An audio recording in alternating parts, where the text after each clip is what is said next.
Huwag kang mag-alala, Sofia ko. Konting tiis na lang.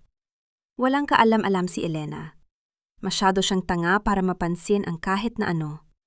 Ang alam lang niya ay magsilbi sa amin ng nanay. Ang marahang bulong na iyon ay nagbula sa bahagyang nakabukas na pinto ng balkonahe. Ang boses ay kay Ben, ang lalaking 5 taon nang nangakong magiging kanlungan at proteksyon ni Elena sa hirap at ginhawa.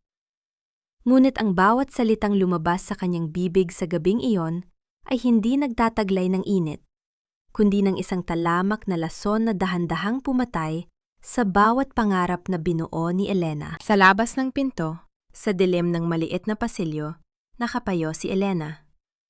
Ang kanyang 2 binti ay nanginginig sa bigat ng kanyang 6 na buwang dinadalang tao, at ang kanyang mga palad ay basa ng pawis, habang mahigpit na hawak ang isang mangkok ng mainit na sopas ng manok. Ito ang paboritong sopas ni Aling Nena, ang kanyang biyuda at paralisadong biyenan na buong puso niyang inalagaan araw at gabi nang walang reklamo. Ginawa niya ito sa kabila ng kirot sa kanyang balakang at ng matinding pagod mula sa paglilinis ng buong bahay sa pag-asang kahit papaano ay makita ni Ben ang kanyang pagsisikap at bigyan siya ng isang maliit na ngiti ng pasasalamat. Ngunit ang sopas na gawa sa pagmamahal at sakripisyo ay dahan-dahan lumalamig tulad ng kanyang puso. Naramdaman ni Elena na tila nawala ng lakas ang kanyang mga bisig. Ang mangkok na hawak niya ay dahan-dahang dulas sa kanyang nanginginig na mga daliri, bumagsak sa sahig, at ang mainit na sabaw ay kumalat sa lumang linoleum nang walang anumang ingay, kundi ang mapurol at malungkot na pagtama ng basag na seramika. Ang hangin sa kanyang paligid ay tila nagbago, naging masikip at mahirap hingayin. Ang bawat sulok ng bahay na itinuring niyang tahanan ay biglang naging estranghero at nakakatakot. Saan nga ba nagmula ang ganitong klaseng tadhana? Paano naging lason ang taming bagay na inakala mong iyong kanlungan? Elena! Ano ba yung ingay sa labas? Napaka-inutil mo talaga kahit kailan. Ang matalim at nanginginig na boses ni Aling Nena mula sa kabilang silid ay bumasag sa katahimikan ng gabi. Ang matandang babae, na ayon sa doktor ay hindi na makakalakad dahil sa matinding stroke, ay laging may paraan upang ipadama kay Elena ang kanyang kawalan ng halaga. Pinilit ni Elena na huminga ng malalim.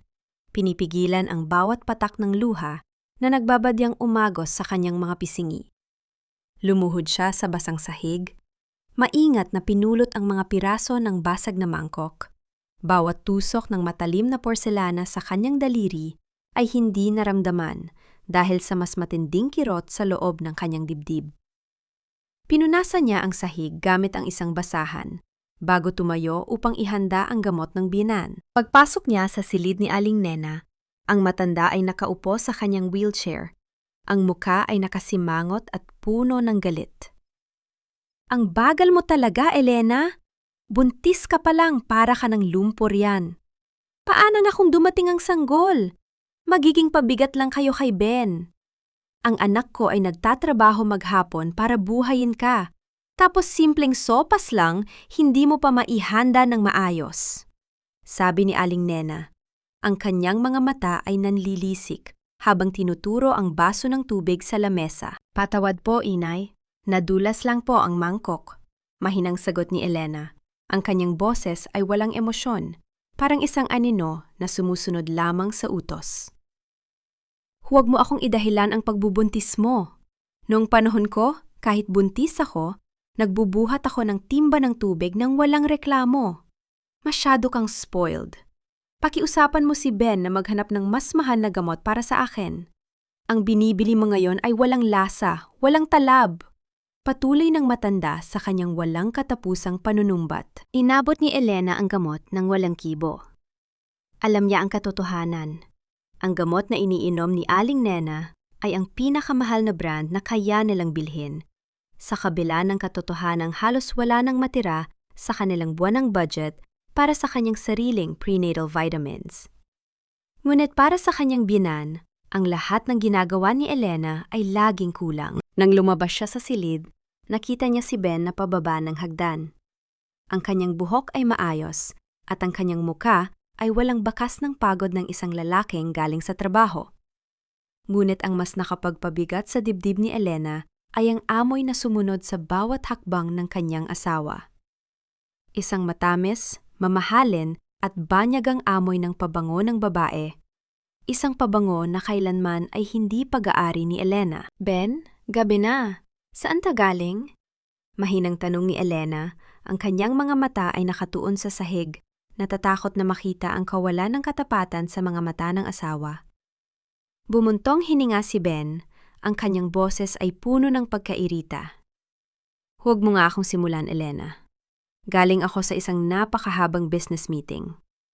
Kung ano-anong iniisip mo, baka dahil lang yan sa hormonal imbalance mo bilang buntis. Napaka-paranoid mo na naman. Pero Ben, ang amoy mo, sabi ng business meeting nga. Nakipag-shake hands ako sa mga kliyente. Baka doon ko nakuha ang amoy. Pwede ba? Pagod ako sa pagtatrabaho para sa pamilyang ito. Tapos pag-uwi ko, sesermunan mo ako. Mabilis na putol ni Ben. Ang kanyang mga mata ay umiwas sa tingin ni Elena habang naglalakad ito patungo sa kusina para kumuha ng tubig. Ang bawat salita ni Ben ay parang isang mabigat na bato na idinagdag sa pasanpasan ni Elena. Gaslighting. Isang salitang narinig niya sa mga usapan ng mga kapitbahay. Ngunit ngayon ay naging isang madilim na realidad sa loob ng kanyang sariling pagsasama. Habang si Ben ay abala sa kusina, lumapit si Elena sa sofa kung saan inilapag ni Ben ang kanyang coat. Sa isang iglap ng lakas ng loob, na hindi niya akalaing meron siya, ipinasok niya ang kanyang kamay sa bulsa nito. May naramdaman siyang piraso ng papel. Dahan-dahan niya itong inilabas at binuksan sa ilalim ng mahinang ilaw ng lampshade. Ito ay isang resibo mula sa isang sikat at mamahaling ospital sa lungsod. Ngunit ang pangalang nakasulat sa ilalim ng pasyente ay hindi kay Ben at hindi rin kay Aling Nena. Patient, Sofia Reyes. Procedure, OBGYN, Prenatal Checkup. Payment, paid in full by Benji Sebastian. Ang mga letra sa papel ay tila sumayaw sa harap ng kanyang mga mata. Sofia Reyes, isang maternity checkup, at si Ben ang nagbayad ng buo. Naramdaman ni Elena ang isang biglaang sipa mula sa loob ng kanyang tiyan. Isang malakas, ngunit banayad na sipa. Para itong isang gising sa kanyang natutulog na diwa, isang paalala mula sa kanyang anak na hindi siya dapat sumuko, na mayroon siyang kailangang protektahan. Hinaplos niya ang kanyang tiyan gamit ang kanyang nanginghinig na kamay. Nandito si nanay, anak. Nandito si nanay. Bulong niya sa kanyang isip. Nang gabing iyon, matapos masiguro na mahimbing na ang tulog ni Ben at ng kanyang binan, naupo si Elena sa sahig ng banyo, ang tanging lugar kung saan maaari siyang mapag-isa.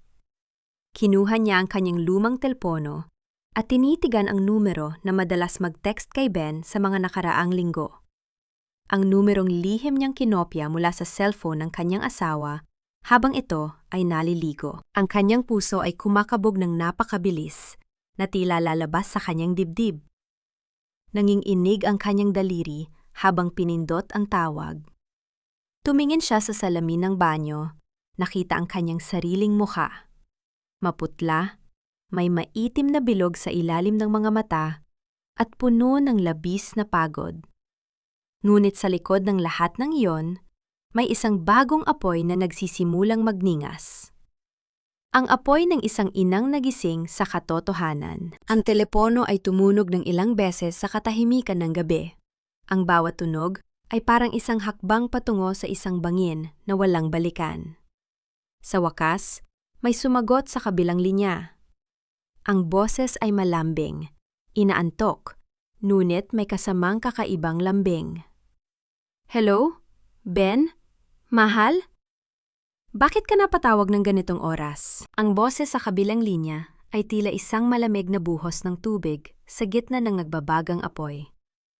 Nang matanto ng babae na hindi si Ben ang kanyang kausap, Ang tamis ng kanyang tinig ay biglang napalitan ng isang matalas at mapanghamang tono na tila ba may hawak na kutsilong handang sumugat sa pandinig ni Elena. Sino ito? Ah, ikaw ba ang asawa? Alam mo, ang lakas din ng loob mong tumawag ng ganitong oras.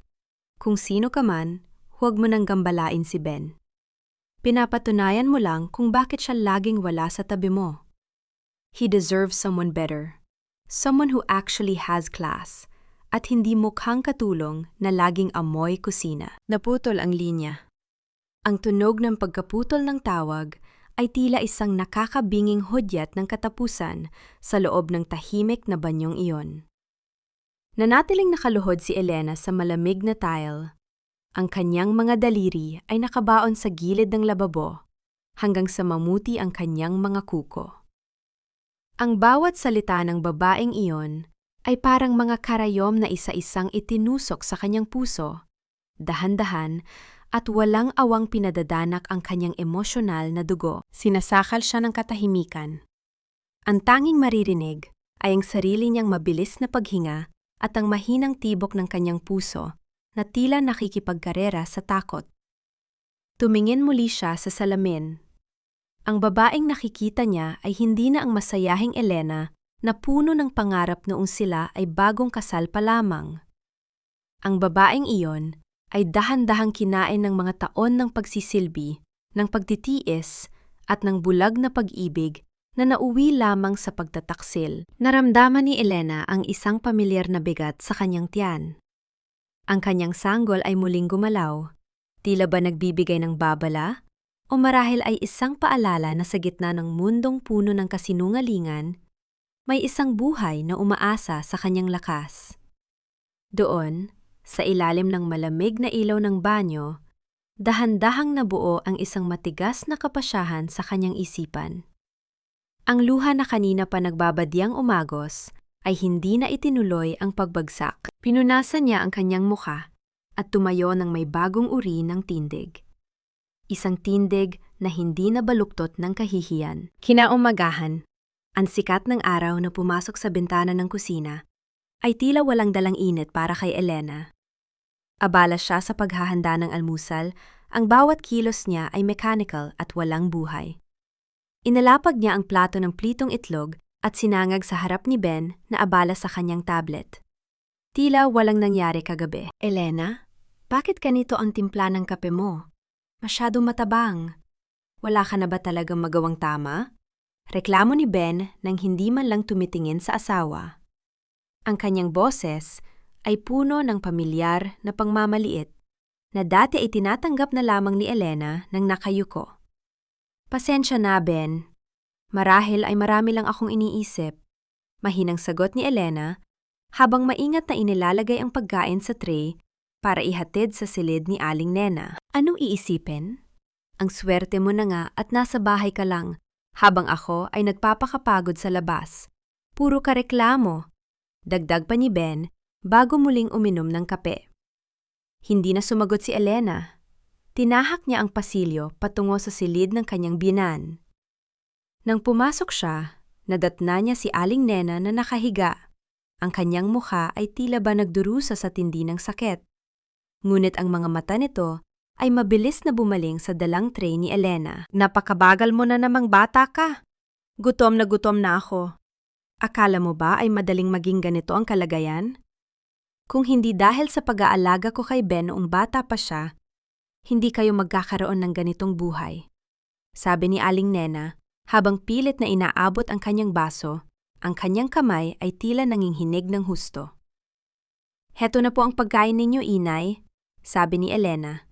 Ang kanyang boses ay malumanay, ngunit ang kanyang mga mata ay nagmamasid. Ilang minuto ang lumipas nang kailanganin ni Elena na kumuha ng dagdag na basahan sa labas ng silid. Ngunit bago pa man siya tuluyang makalayo, may nakalimutan siyang ibigay na gamot. Bumalik siya ng dahan-dahan. Ang kanyang mga hakbang ay hindi lumilika ng anumang ingay sa lumang alpombra.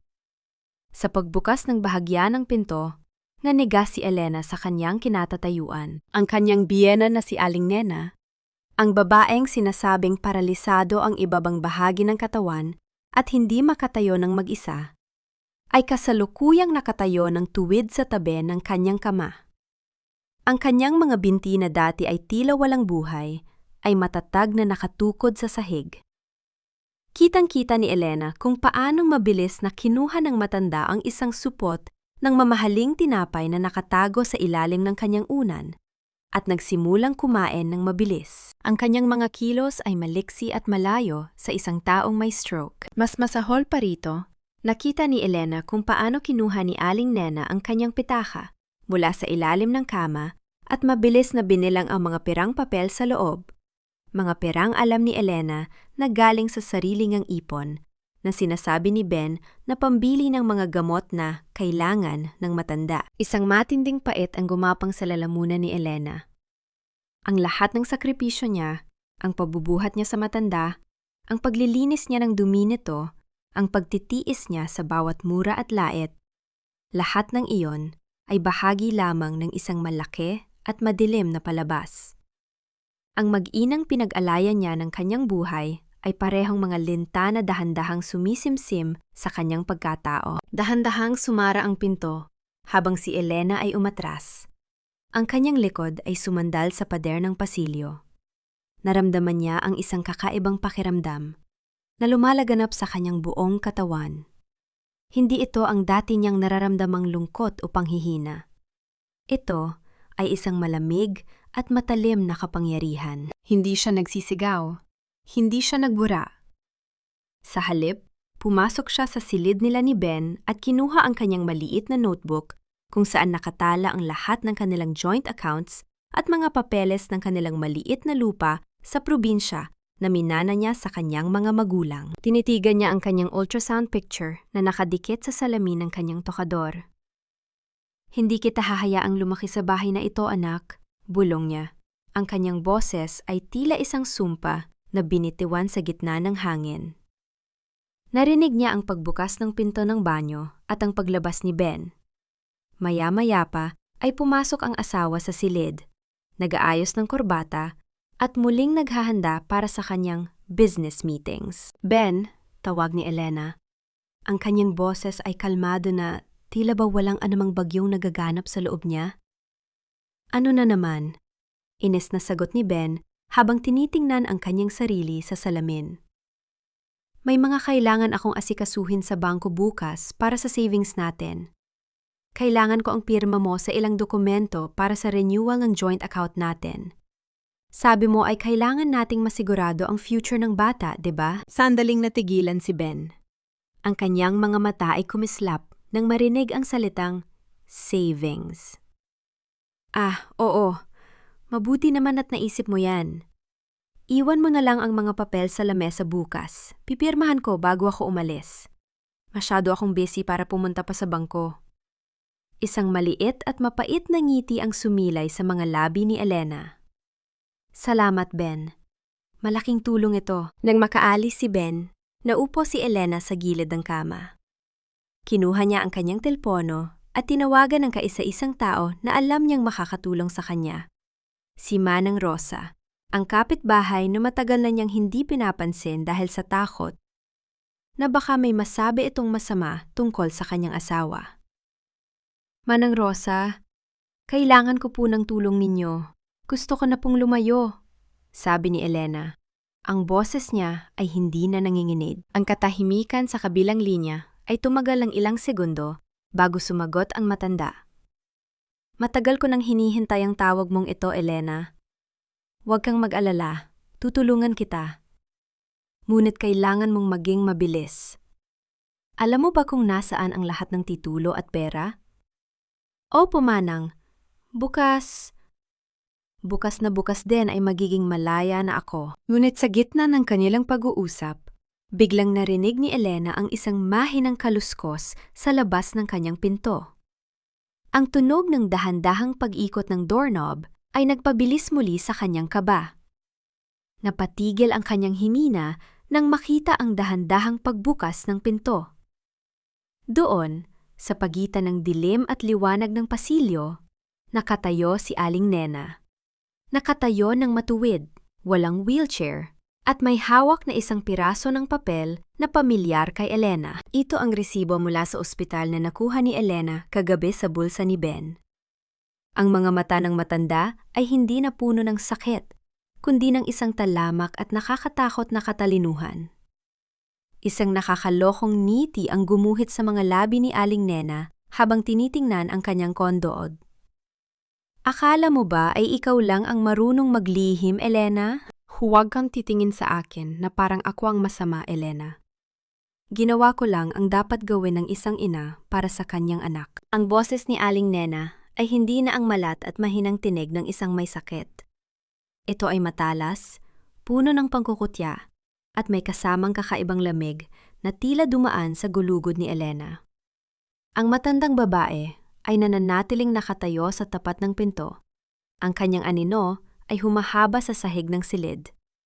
Tila isang halimaw na handang lamunin ang huling bakas ng pag-asa ni Elena. Naramdaman ni Elena ang panunuyo ng kanyang lalamunan. Ang kanyang mga kamay, na kanina ay mahigpit na hawak ang notebook, ay dahan-dahang nanghina. Ang bawat tibok ng kanyang puso ay tila isang babala, isang paalala na sa loob ng bahay na ito, siya ay napapaligiran ng mga lobo na nagdadamit tupa. Inay? Bakit? Ang tanging salitang lumabas sa bibig ni Elena ay isang bulong, puno ng hapis at hindi makapaniwalang sakit. Lahat ay ibinigay ko. Pati ang sarili kong kalusugan, isinakripisyo ko para mapagsilbihan kayo. Bakit kailangang humantong sa ganitong panloloko? Humakbang ng dahan-dahan si Aling Nena patungo sa kanya. Ang bawat tunog ng kanyang mga paa sa sahig ay tila isang sampal sa katotohanan. Huminto siya sa harap ni Elena at tinitigan ito ng diretsyo sa mga mata. Sacrifice? Huwag mo akong patawanin, Elena. Ginawa mo yun dahil yun ang papel mo. Pinakasalan mo ang anak ko, kaya natural lang na maging alipin ka sa bahay na ito. Sabi ni Aling Nena habang piniplay ang resibo ng ospital sa kanyang mga daliri. Tingnan mo tong si Sofia. Siya ang babaeng kailangan ni Ben. May pera, may koneksyon, at higit sa lahat, alam niya kung paano pasayahin ang anak ko nang hindi mukhang pagod na basahan. Ikaw? Anong maibibigay mo? Isang batang magiging dagdag na palamunin lang. Ang bawat salita ay parang isang matalim na kutsilyo na humihiwa sa dignidad ni Elena. Ang kanyang binan, ang babaeng binuhat niya sa banyo, ang babaeng pinunasan niya ang bawat dumi, ang babaeng ipinagluto niya ng 3 beses sa isang araw habang nahihilo siya sa kanyang pagbubuntis, ay ngayon ay tinatawag siyang alipin. Naramdaman ni Elena ang isang mainit na agos ng dugo na tila umakyat sa kanyang ulo. Ngunit sa halip na sumigaw, isang kakaibang katahimikan ang bumalot sa kanya. Ang kanyang mga mata ay unti-unting naningkit. Kaya ba kayo nagkunwaring lumpo? Para ubusing ang huling sentimo ng ipon ko? Tanong ni Elena, ang kanyang boses ay hindi na nanginginig, kundi naging matigas na parang bato. Tumawa ng mahina si Aling Nena, isang tunog na puno ng lason. Hindi lang yon. Mas madaling pasunurin ang isang taong puno ng awa. At aminin mo, naging mabuting nurse ka naman. Pero ngayong alam mo na ang tungkol kay Sofia, oras na para tanggapin mo ang realidad. Ben will never leave her. At kung magsusumbong ka kay Ben, sa tingin mo ba ay maniniwala siya sa'yo? He loves me more than he will ever love a simple wife like you. Lumapit pa lalo ang matanda. Ang kanyang muka ay ilang pulgada na lang ang layo sa muka ni Elena. Huwag kang gagawa ng kahit anong eksena, Elena. Manatili kang tahimik, magsilbi ka, at baka hayaan ka naming manatili sa bubong na ito hanggang sa mamatay ka sa pagtatrabaho. Pero kung susubukan mong lumaban, sisiguraduhin kong wala kang mapupuntahan kundi ang lansangan, kasama ang batang yan sa tiyan mo. Sa sandaling yon, ang huling hibla ng takot sa puso ni Elena ay tuluyang naputol. Ang imahe ng kanyang sarili na umiiyak at nagmamakaawa ay dahan-dahang naglaho, napalitan ng isang malamig at kalkuladong determinasyon. Naiintindihan ko po, Inay, sabi ni Elena, dahan-dahang yumuyuko. Ito ay isang kilos ng pagsuko. Ngunit sa likod ng kanyang mga nakapikit na mata, ang kanyang isipan ay mabilis na nagtatrabaho. Huwag po kayong mag-alala. Mananatili akong tahimik para sa kapakanan ng anak ko. Mukhang nasiyahan si Aling Nena sa kanyang nakitang pagsuko. Tinalikuran niya si Elena at muling bumalik sa kanyang wheelchair. Dahan-dahang naupo at muling nag-astang mahina. Mabuti naman at nagkakaintindihan tayo. Sige na, kumuha ka na ng mainit na tubig. Gusto kong linisin ang mga paa ko. Lumabas si Elena ng silid. Ang kanyang puso ay kumakabog pa rin ng malakas. Ngunit ang kanyang mga kamay ay hindi na nanginginig. Tumiretso siya sa kusina, ngunit hindi siya kumuha ng mainit na tubig. Sa halip, kinuha niya ang kanyang telepono at mabilis na nag-text kay Manang Rosa. Manang, kailangan ko na pong gawin ang plano bukas. Alam na po ng biyenan ko na may alam ako. Wala na po akong oras. 1 minuto ang lumipas bago sumagot ang matanda. Mag-ingat ka, Elena.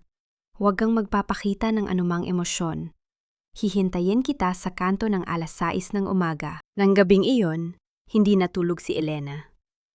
Habang ang hilik ni Ben ay umaalingaw-ngaw sa silid, dahan-dahan niyang inihanda ang lahat. Kinuha niya ang mga papeles na kailangan niyang papirmahan kay Ben. Inilagay niya ito sa ibabaw ng lamesa sa kusina, kasama ang isang baso ng gatas na may hinalong pampakalma, isang bagay na binili niya noon para sa kanyang sarili dahil sa insomnia. Ngunit na iyon ay gagamitin niya sa asawa. Madaling araw na nang marinig ni Elena ang pag-iiba ng tunog ng paghinga ni Ben. Maya-maya pa ay bumangon ang asawa, tila nauuhaw. Nakita ni Elena mula sa dilim kung paano ininom ni Ben ang gatas nang walang pag-aalinlangan. Elena, bakit gising ka pa? Antok na tanong ni Ben habang kinukuskos ang kanyang mga mata. Hindi lang po ako makatulog, Ben. Heto nga pala yung mga papeles para sa bangko na sinasabi ko kahapon. Pakipirmahan na lang po para maasikaso ko na mamaya. Sabi ni Elena, ang kanyang boses ay malambing at puno ng pag-aalala. Dahil sa antok at sa epekto ng gamot, hindi na sinuri ni Ben ang mga dokumento. Kinuha niya ang ballpen at mabilis na nilagdaan ang bawat pahina. Ang mga pahinang maglilipat ng lahat ng kanilang joint savings at ang titulo ng lupa sa pangalan lamang ni Elena. O ayan, matutulog na ako ulit. Huwag mo na akong gambalain, sabi ni Ben bago muling bumalik sa kama at agad na nakatulog ng mahimbing. Hinawakan ni Elena ang mga papeles.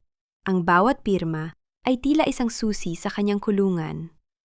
Ngunit habang iniligpit niya ang mga gamit, isang kakaibang tunog ang narinig niya mula sa silid ni Aling Nena. Ito ay ang tunog ng isang mahinang pag-uusap. Dahan-dahang lumapit si Elena sa pinto ng binan. Nakita niya ang isang maliit na liwanag mula sa loob. Sumilip siya sa siwang ng pinto at halos tumigil ang kanyang mundo.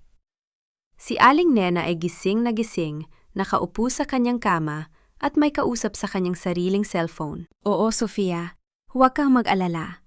Alam na ng tangang yun, pero takot siya sa akin.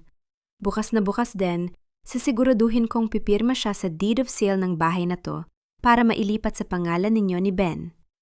Pagkatapos nun, itatapon na natin siya sa probinsya. Wala na siyang magagawa. Naramdaman ni Elena ang isang matinding panghihina.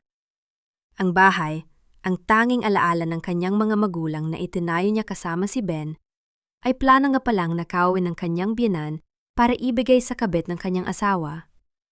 Isang matalim na desisyon ang nabuo sa isip ni Elena.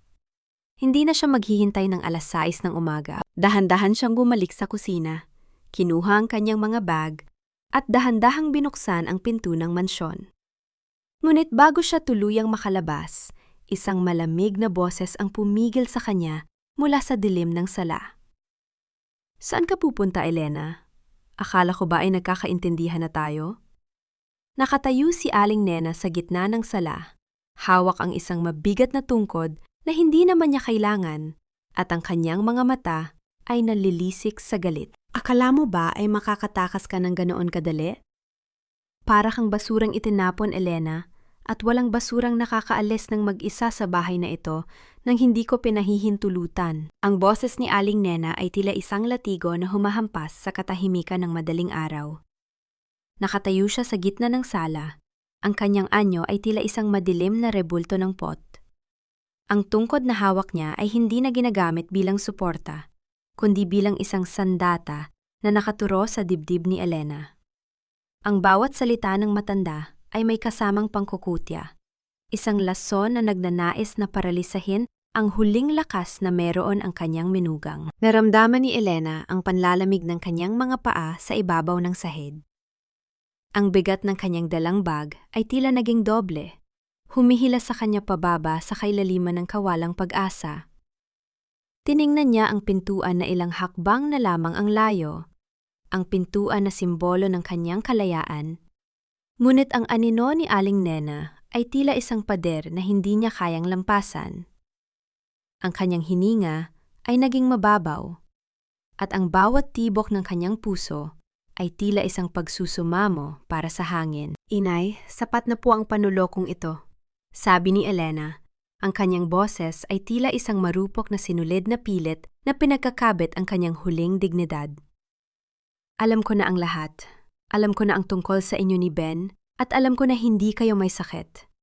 Hayaan ninyo na akong umalis ng mapayapa." Tumawa ng malakas si Aling Nena, isang tunog na puno ng pait at kawalan ng awa.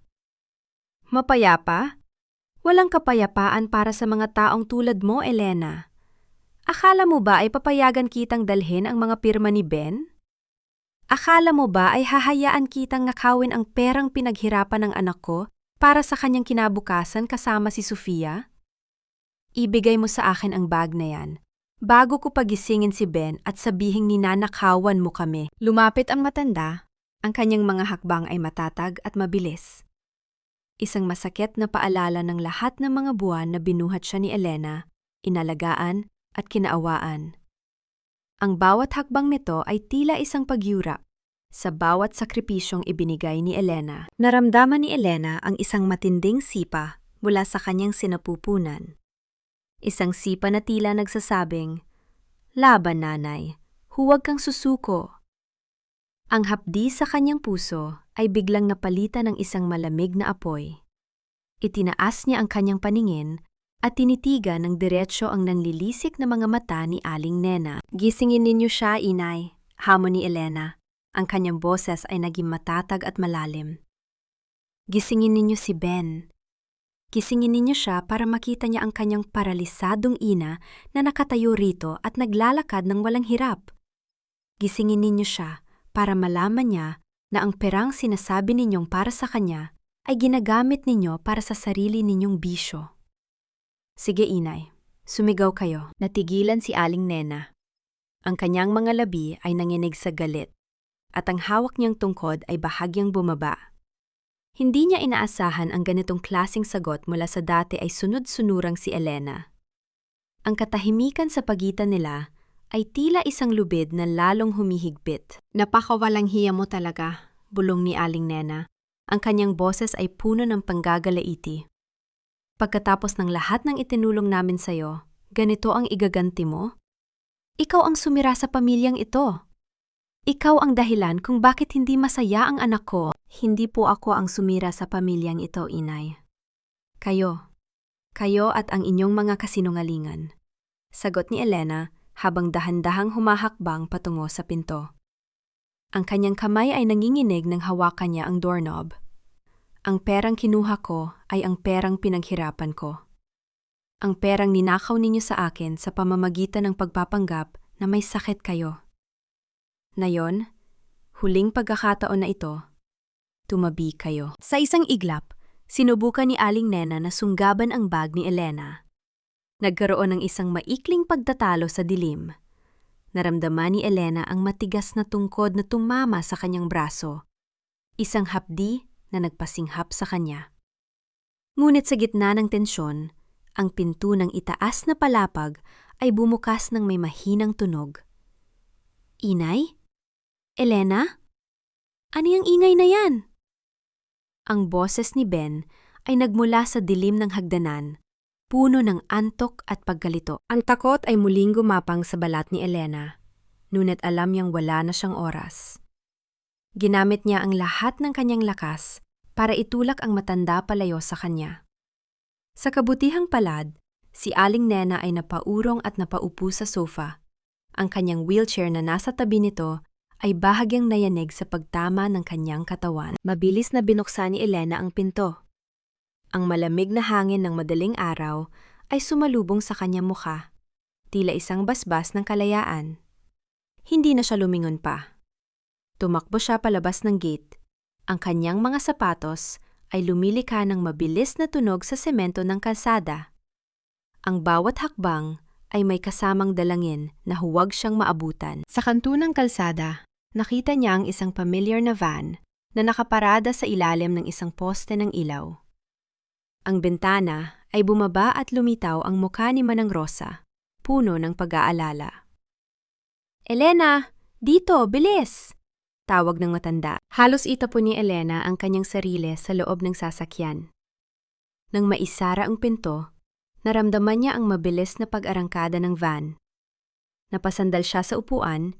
Ang kanyang buong katawan ay nanginginig sa matinding adrenaline at takot. Ang luha na kanina pa niya pinipigilan ay tuluyan ng umagos. Binabasa ang kanyang mga pisingi habang ang anino ng bahay na naging kulungan niya ay dahan-dahang naglalaho sa dilim. "Ligtas ka na, anak. Ligtas ka na." Bulong ni Manang Rosa habang hinahaplos ang kanyang likod. Ngunit sa kabila ng paglayo, naramdaman ni Elena ang isang kakaibang kirot sa kanyang ibabang bahagi ng tiyan. Isang kirot na hindi niya kailanman naramdaman noon. Napahawak siya ng mahigpit sa kanyang sinapupunan. Ang kanyang mukha ay namutlas sa ilalim ng mahinang ilaw ng van. Samantala, sa loob ng mansyon, pinuksan ni Ben ang lahat ng ilaw. Nadatnan niya ang kanyang ina na nakaupo sa sofa, humihingal, at ang mukha ay puno ng panggagalaiti. Ngunit ang mas nakapagpatigil sa mundo ni Ben ay ang mga papeles na nakakalap sa sahig.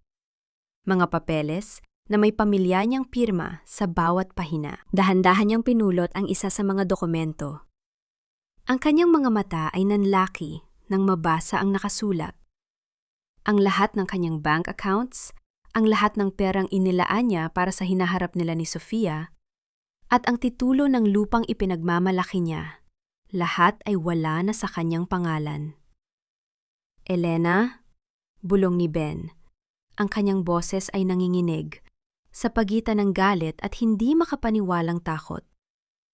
"Anong ginawa mo?" "Hindi ang lamig ng madaling araw ang magpanging inig sa aking buong katawan, kundi ang bawat pintig ng kirot sa aking sinapupunan na tila humihingi ng saklolo." Sa loob ng madilim na van, habang mabilis na lumalayo sa mansyong naging libingan ng kanyang mga pangarap, napakapit si Elena sa kanyang tiyan.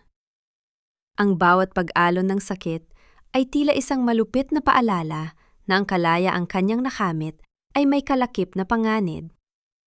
Ang pawis ay nagsimulang mamuo sa kanyang noo, kahit na ang hangin sa loob ng sasakyan ay sapat na malamig.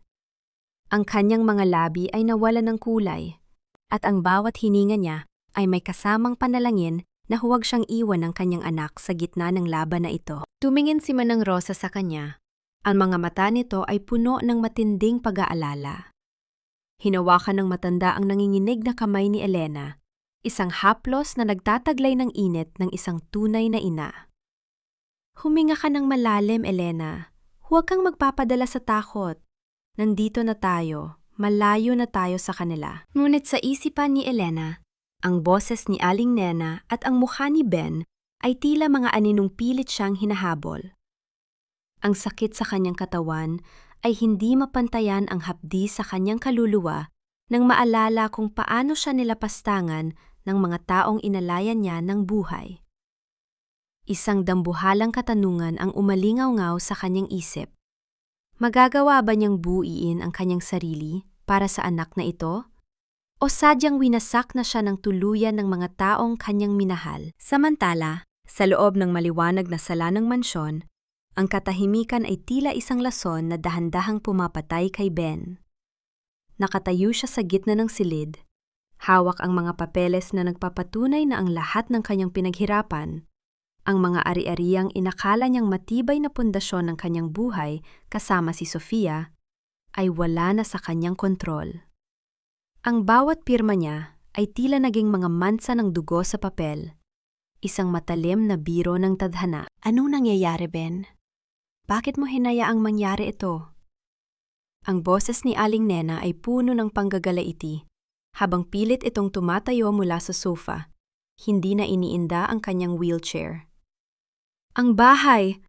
Ang kondo ni Sofia! Ben, kailangang makuha natin ang mga papeles na yan.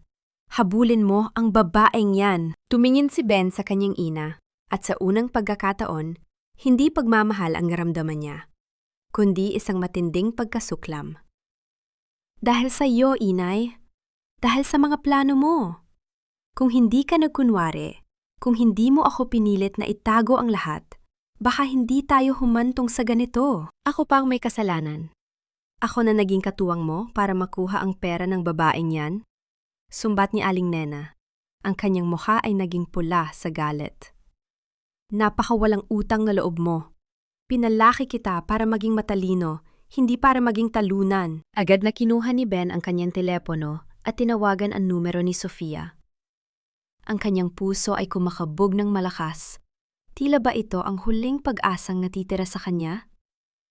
Ngunit matapos ang ilang ring, ang boses sa kabilang linya ay hindi ang malambing na Sofia na kanyang nakasanayan. Ben, don't call me again, malamig na sabi ni Sofia. Nabalitaan ko na ang nangyari. Kung wala ka ng pera, wala na rin tayong dapat pag-usapan. Huwag mong asahan na tutulungan kita sa gulong pinasukan mo. My lawyer will handle the condo dispute. Goodbye. Ang tunog ng pagkaputol ng tawag ay tila huling pako sa kabaong ni Ben. Napaupo siya sa sahig, ang mga papeles ay nagkalat sa kanyang paligid na parang mga tuyong dahon. Ang mansyong dati ay puno ng karangyaan ay tila biglang naging isang hungkag at madilim na kulungan. Wala na si Elena. Wala na ang kanyang pera. At ang babaeng inakala niyang mahal siya ay tinalikuran siya sa isang iglap. Bumalik ang tingin ni Ben kay Aling Nena. Ang matanda ay kasalukuyang pilit na naglalakad patungo sa kusina, marahil para kumuha ng tubig. Ngunit sa kanyang pagmamadali at panginginig ng mga binti, dahil sa tunay na panghihina ng katawan matapos ang matagal na pagpapanggap, ang kanyang paa ay sumabit sa gilid ng alpombra. Walang anumang ingay ang lumabas sa bibig ni Aling Nena nang bumagsak ito ng pasubasub sa sahig. Ang tunog ng pagkakatama ng kanyang katawan sa matigas na marmol ay umalingaw-ngaw sa buong sala. Ngunit si Ben ay nanatiling nakaupo, nakatitig sa kawalan. Tila wala nang naririnig at wala nang nararamdaman. Ang bawat kasinungalingang itinanim nila ay nagsimula ng umanin ng sarili nitong pait. Balik sa loob ng van. Naramdaman ni Elena ang paghinto ng sasakyan. Isang maliit na klinika sa gilid ng daan ang kanilang tinigilan. Ang bawat hakbang ni Elena palabas ng sasakyan ay isang pakikipaglaban sa hapdi na tila nais humiwa sa kanyang sinapupunan. Kailangan mong maging matatag, anak, bulong ni Manang Rosa habang inaalalayan siya papasok sa puting pasilyo ng klinika. Habang nakahiga si Elena sa loob ng maliit na examination room, tinitingnan ang puting kisame. Naramdaman niya ang isang banayad na haplos ng hangin mula sa bintana. Ang takot ay naroon pa rin, ngunit sa gitna ng sakit, may isang bagong damdamin na sumibol sa kanyang puso. Isang malamig na determinasyon na hindi na siya kailanman muling babalik sa dati. Ang doktor ay lumapit sa kanya. Ang muka ay seryoso habang sinusuri ang monitor ng ultrasound. Ang katahimikan sa loob ng silid ay naging mabigat. Tila ba ang buong mundo ay naghihintay sa susunod na sasabihin. Napahawak si Elena ng mahigpit sa gilid ng higaan. Ang kanyang mga mata ay nakatuon sa maliit na screen. Naghahanap ng anumang senyales ng buhay sa gitna ng bagyong kanyang pinagdaanan. Saksi ang malamig na silid na ito sa bawat hikbi ng isang inang nagmamakaawa sa tadhana. Hindi para sa sarili, kundi para sa buhay na pintig na lamang ang pinanghahawakan. Sa loob ng maliit na examination room, ang tanging maririnig ay ang mahinang ugong ng ultrasound machine na tila sumasabay sa mabilis at kabadong pagtibok ng puso ni Elena. Nakatitig siya sa monitor, sa malabo at itim at puting imahe na naroon, habang ang kanyang mga kamay ay mahigpit na nakakapit sa gilid ng higaan. Ang katahimikan ng doktora ay tila isang hatol na nagpapabagal sa takbo ng mundo. Bawat segundo ay parang isang taon ng paghihirap. Bawat hinga ay may kasamang panalangin na sana, sa kabila ng lahat ng dumi at lason na naranasan niya sa mansyon, ay nanatiling dalisay at ligtas ang kanyang sanggol. Dahan-dahang gumalaw ang kamay ng doktora at sa isang iglap, isang regular at mabilis na tunog ang pumuno sa silid. Ang tunog ng tibok ng puso ng sanggol. Hindi ito ang mechanical na tunog ng makina, kundi ang himig ng buhay na pilit lumalaban sa gitna ng unos. Nandyan pa siya, Elena, bulong ni Manang Rosa na nasa kanyang tabi, habang ang mga luha ay malayang dumadaloy sa kanyang kulubot na mga pisingi. Nakahinga ng malalim si Elena. Ang kanyang buong katawan ay tila naging malambot sa tindi ng relief. Ngunit ang boses ng doktora ay nanatiling seryoso. Ligtas ang bata sa ngayon, Elena. Pero kailangan mong mag-ingat. Masyadong mataas ang iyong stress levels at ang pagdurugo ay isang babala. Isang maling galaw o matinding emosyon at maari nating mawala ang sanggol. Kailangan mo ng ganap na pahinga at katahimikan. Katahimikan. Isang bagay na tila napakahirap makamit sa mundong iniwan niya. Samantala, sa loob ng mansyon, ang katahimikan ay naging isang sumpa. Si Ben ay nakatayo pa rin sa gitna ng sala, tila isang rebultong na wala ng kaluluwa. Pinagmamasdan niya ang kanyang ina, si Aling Nena, na nakasalampak sa sahig. Ang matanda ay pilit na gumagapang patungo sa kanyang wheelchair. Ang mga daliri nito ay kumakapit sa carpet habang naglalabas ng mga mahihinang ungol ng galit at sakit. Ngunit sa pagkakataong ito, walang Elena na dadalo sa kanya. Walang Elena na bubuhat sa kanya ng may pagmamahal at pag-aalaga. Ben, tulungan mo ako. Ang mga binti ko. Ungol ni Aling Nena. Ang kanyang mukha ay nangingitim sa tindi ng panggagalaiti. Tumingin si Ben sa kanyang ina. Ang kanyang mga mata ay walang kahit anong bakas ng awa. Hindi ba't magaling kang umarte, inay? Tumayo ka riyan. Kaya ng ginawa mo kanina, noong akala mo ay walang nakakakita sa'yo. Nasisiraan ka na ba ng bait? Ibuwal mo ako. Ang asawa mo, ang demonyong babaeng yon. Ninakawan tayo, sigaw ng matanda. Ngunit ang kanyang boses ay nanginginig na. Ang stress ng gabing iyon ay tila nagkatotoo ang kanyang dating kinakatakutan. Ang kanyang mga binti ay tila naging parang jelly, hindi dahil sa stroke, kundi sa matinding panghihina ng kanyang matandang katawan. Ninakawan? Isang mapait na tawa ang kumawala sa mga labi ni Ben. Ibinigay ko sa kanyang lahat, inay. Pinirmahan ko ang lahat dahil naniwala ako sa iyo. Naniwala ako na kontrolado mo siya. Ngayon, wala na si Sofia, wala na ang pera at ang bahay na ito. Sa susunod na buwan, kailangan na nating umalis dito dahil ibinenta na niya ito. Ang bawat salita ni Ben ay parang mga sampal na nagpatahimik kay Aling Nena. Ang katotohanan na sila ay biktima na ngayon ng sarili nilang kasinungalingan ay nagsimulang lumubog sa kanilang mga isipan. Ang mansyong dati ay puno ng kanilang kayabangan ay tila naging isang malawak na sementeryo ng kanilang mga pangarap. Balik sa klinika, dahan-dahang gumangon si Elena sa tulong ni Manang Rosa. Ang kanyang muka ay maputla pa rin, ngunit ang kanyang mga mata ay mayroon ng bagong liwanag, isang matalim na determinasyon. Manang, hindi tayo pwedeng manatili dito sa lungsod, sabi ni Elena.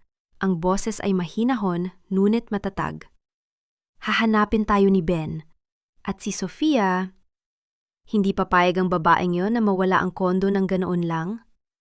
Gagamitin nila ang lahat para makuha ang pera. Saan tayo pupunta, anak? Tanong ni Manang Rosa. Sa probinsya, doon sa lumang bahay ng aking lola sa tabing dagat. Walang nakakaalam ng lugar na yon kundi ako, sagot ni Elena. Doon ko palalakihin ang aking anak, malayo sa dumi ng pamilyang ito. Bago sila lumabas ng klinika, kinuha ni Elena ang kanyang telepono. Binuksan niya ang kanyang bank account app at nakita ang digit na hindi niya akalaing makikita sa kanyang buong buhay. Isang napakalaking halaga. Ang perang ito ay sapat na para sa kanyang panganganak, sa pagpapalaki sa bata at sa pagsisimula ng bagong negosyo. Ito ang kanyang kalayaan. Ngunit bago niya patayin ang telepono, isang huling text message ang kanyang ipinadala kay Ben. Ben, ang lahat ng papeles ay legal. Huwag mo na kaming hanapin. Ang perang iniwan ko sa joint account ay sapat na para sa isang buwang upa at pambili ng wheelchair ng inay mo. Yung totoo na kailangan na niya ngayon. Goodbye. Habang ang van ay muling umaarangkada patungo sa madilim na kalsada ng probinsya, isinandal ni Elena ang kanyang ulo sa bintana. Pinanood niya ang mga ilaw ng lungsod na dahan-dahang naglalaho. Naramdaman niya ang isang banayad na sipa mula sa loob ng kanyang tiyan. Isang sipa ng pag-asa. Makalipas ang ilang oras ng pagbiyahe, tumigil ang sasakyan sa isang tahimik at liblib na bayan. Ang amoy ng dagat ay sumalubong sa kanila. Sa gitna ng dilim, isang matangkad na lalaki ang nakatayo sa tapat ng isang munting tindahan. Tila may hinihintay. Habang bumababa si Elena, ang kanilang mga mata ay nagtagpo sa ilalim ng malamig na liwanag ng buwan.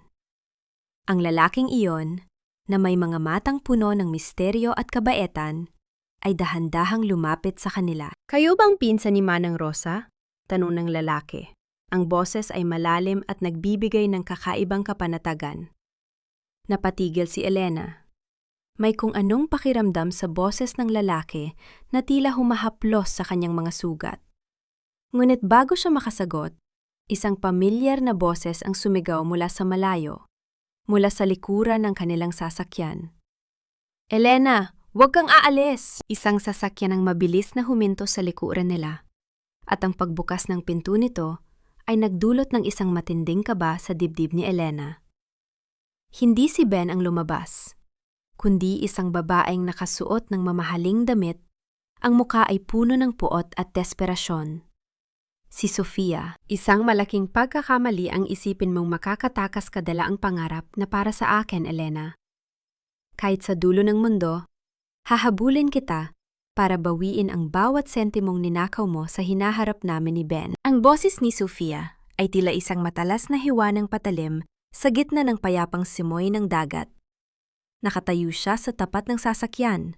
Ang kanyang mamahaling bastido ay tila isang malaking insulto sa tahimik at simpleng kapaligiran ng probinsya. Ang kanyang mga mata ay nanlilisik sa galit, at ang kanyang mga daliri ay mahigpit na nakakapit sa kanyang designer bag. Tila ba doon niya kinukuha ang lakas para sa kanyang huling pag-atake? Naramdaman ni Elena ang muling pagkirot ng kanyang sinapupunan. Ang bawat hakbang ni Sofia patungo sa kanya ay tila isang dambuhalang bigat na dumadagan sa kanyang paghinga. Napahawak siya sa braso ni Manang Rosa. Ang kanyang paningin ay bahagyang nagdilim. Ang lahat ng hirap ng biyahe, ang lahat ng sakit ng pagtataksil, ay tila nagtipon-tipon sa sandaling iyon para muli siyang ilubog sa kailaliman ng takot. Sofia, wala akong ninakaw sa inyo. Mahinang sagot ni Elena, ang kanyang boses ay nanginginig ngunit may bakas ng paninindigan. Ang perang kinuha ko ay sa akin. Pinaghirapan ko yon habang niloloko ninyo ako sa loob ng sarili kong tahanan. Umalis ka na rito. Umalis? Hinding-hindi ako aalis hanggat hindi mo ibinibigay sa akin ang titulo ng kondo. Sigaw ni Sofia, ang kanyang pagiging classy ay tuluyan ng naglaho. Pinalitan ng isang anyo ng isang desperadong babaeng na wala ng kanyang maranyang buhay. Inakit mo si Ben para pirmahan ang mga papel na yan. You manipulated him. Akala mo ba ay mananalo ang isang katulong na tulad mo laban sa akin? Lalapit sana si Sofia para ablutin ang bag ni Elena nang isang matatag na braso ang humarang sa kanyang daan. Si Mateo. Ang lalaki ay tumayo sa pagitan ni na Elena at Sofia. Ang kanyang tindig ay tila isang matibay na pader ng kawayan na hindi matitibag ng anumang bagyo. Ang kanyang mga mata, na kanina ay puno ng kabaitan, ay naging matalas at seryoso. Hindi siya sumigaw, hindi siya nagmura, ngunit ang awtoridad sa kanyang boses ay sapat na para mapatigil ang sinuman. Miss, bago po kayo gumawa ng ingay sa lugar na ito, alalahanin ninyong hindi kayo nasa lungsod. Sabi ni Mateo, ang kanyang boses ay malalim at nagbibigay ng kakaibang babala. Nandito kayo sa aming barangay, at dito, marunong kaming rumispeto sa mga taong nangangailangan ng kapayapaan, lalo na sa isang babaeng nagdadalang tao. At sino ka naman? Isang mangingisda? Huwag mo akong pakialaman. Wala kang alam sa gulo namin. Bulyaw ni Sofia. Pilit na iniisnab ang presensya ni Mateo. Wala nga po akong alam sa gulo ninyo, pero alam ko kung ano ang tama. Sagot ni Mateo, dahan-dahang humahakbang patungo kay Sofia hanggang sa mapilitan itong umurong. Nakikita ninyo ba ang mga bahay sa paligid? Sa isang tawag ko lang, ang buong komunidad na ito ay lalabas para protektahan ang aming bisita. Mas mabuti pang bumalik na kayo sa sasakyan ninyo bago pa lumala ang sitwasyon. Tumingin si Sofia sa paligid. Ang tunog ng mga kuliglig at ang mahinang hampas ng alon sa pampang ay tila naging mga bulong ng banta para sa kanya. Nakita niya ang ilang mga lalaking taga-baryo na nagsimula ng mag-usisa mula sa kani-kanilang mga bauran. Ang kanyang takot ay nagsimulang manaig sa kanyang galit. Hindi pa tayo tapos, Elena, sabi ni Sofia habang padabog na bumabalik sa kanyang sasakyan. Isusumbong kita sa mga awtoridad. I'll make sure you rot in jail with that baby. Ang tunog ng mabilis na pag-arangkada ng sasakyan ni Sofia ay dahan-dahang nadlaho. Iniwan ang katahimikan ng gabi na muling bumalot sa kanila. Napasandal si Elena kay Manang Rosa. Ang kanyang mga binti ay tuluyan ng nanghina. Salamat po, salamat, bulong ni Elena kay Mateo. Wala po yon, sagot ni Mateo. Dahan-dahang lumapit para alalayan si Elena sa kabilang braso. Ang importante ay ligtas kayo. Ako nga pala si Mateo, ang anak ng kapatid ni Manang Rosa. Huwag kayong mag-alala. Dito sa amin, ang utang na loob at respeto sa kapwa ang pinaka-importante. Hinding-hindi nila kayo magagalaw dito. Dinala nila si Elena sa loob ng lumang bahay ng kanyang lola. Ang amoy ng tuyong dahon at ang amoy ng dagat ay tila isang haplos ng lunas sa kanyang pagod. Habang inilalatag ni Manang Rosa ang banig sa sahig, naupo si Elena sa tabi ng bintana. Pinagmamasdan ang madilim na karagatan, isang koanwang na sandali ang dumaan sa kanyang isipan. Sa unang pagkakataon sa loob ng maraming buwan, naramdaman ni Elena na siya ay sa wakas ay home. Hindi dahil sa ganda ng bahay, kundi dahil sa pakiramdam na siya ay malaya na. Uminom ka muna nito, Elena, sabi ni Mateo habang inaabutan siya ng isang basong mainit na tsaa na gawa sa pandan. Pampakalma ito. Tiningnan ni Elena si Mateo. Ang mga mata nito ay may taglay na kapanatagan na hindi niya kailanman nakita kay Ben. Ang bawat kilos ng lalaki ay puno ng paggalang at katapatan. Mga bagay na inakala niyang hindi na niya muling matatagpuan. Salamat, Mateo, mahinang sabi ni Elena. Magpahinga na kayo. Bukas, sisimulan natin ang pag-aayos ng inyong bagong buhay. Ngiti ni Mateo bago ito lumabas ng bahay para magbantay sa labas. Ngunit habang nakahiga si Elena sa banig, hinahaplos ang kanyang tiyan. Isang malakas na sipa ang muli niyang naramdaman. Sa pagkakataong ito, hindi ito sipa ng sakit, kundi isang sipa ng pag-asa. Gayunpaman, sa kalagitnaan ng gabi, nagising si Elena dahil sa isang mahinang tunog ng pagkatok sa kanyang bintana. Sa labas, Sa ilalim ng liwanag ng buwan, nakita niya ang isang pamilyar na anino. Isang anino na nagpabilis muli sa kanyang himinga. Hindi ito si Sofia at hindi rin si Mateo. Isang sulat ang dahan-dahang isiningit sa siwang ng bintana. Ang sulat ay may markang mula sa abogado ni Ben at ang unang linyang nabasa ni Elena sa dilim ay nagpadugo muli sa kanyang puso. Hindi ang titulo ng kondo ang gusto namin, Elena. Ang gusto namin ay ang batang yan. Tila isang pirasong yelo ang dumampi sa aking balat nang mabasa ang mga salitang iyon. Bawat letra ay isang banta na nagnanais na agawin ang tanging dahilan kung bakit pa ako humihinga. Hawak ni Elena ang papel. Ang kanyang mga daliri ay nanginginig sa tindi ng takot na tila nanunuot sa kanyang mga buto. Ang sulat ay maikli, formal ang pagkakasulat, ngunit ang mensaheng dala nito ay mas matalas pa sa anumang mura o pambubulyaw na natanggap niya mula kay Ben noon. Hindi pera, hindi kondo, kundi ang batang nasa loob ng kanyang sinapupunan ang nais nilang gawing pambayad sa kanilang pagkatalo. Naramdaman ni Elena ang mabilis na pag-ikot ng paligid. Ang hangin sa loob ng maliit na bahay ay tila naubos, at ang bawat sulok ng silid ay tila lalong sumisikip. Napaupo siya sa gilid ng banig. Ang kanyang kamay ay kusang humaplos sa kanyang tiyan na tila ba sinusubukang itago ang kanyang anak mula sa mundong nagnanais na pagsamantalahan ito. Doon, sa gitna ng katahimikan ng madaling araw, muling naramdaman ni Elena ang pamilyar na bigat sa kanyang dibdib. Ang bigat ng pagiging biktima ng mga taong dapat ay nagprotekta sa kanya. Elena, bakit gising ka pa? Ang mahinang boses ni Manang Rosa mula sa kabilang bahagi ng bahay ay nagpabalik sa kanyang diwa. Agad na itinago ni Elena ang sulat sa ilalim ng kanyang unan. Wala po, Manang. Hindi lang po ako makatulog dahil sa init. Ngunit hindi sapat ang paliwanag na yon para sa isang inang gising na ang bawat pandama. Pagdating ng umaga, habang ang sikat ng araw ay nagsisimulang sumilip sa mga siwang ng kawayang dingding, nadatna ni Mateo si Elena sa may pampang, nakatitig sa malawak na dagat, ngunit ang isip ay malinaw na nasa ibang lugar. Lumapit si Mateo, dala ang isang basket ng mga sariwang huling isda at ilang tumpok ng mga gulay mula sa kanyang maliit na taniman. Magandang umaga, Elena. Heto, pinabibigay ni Manang Rosa.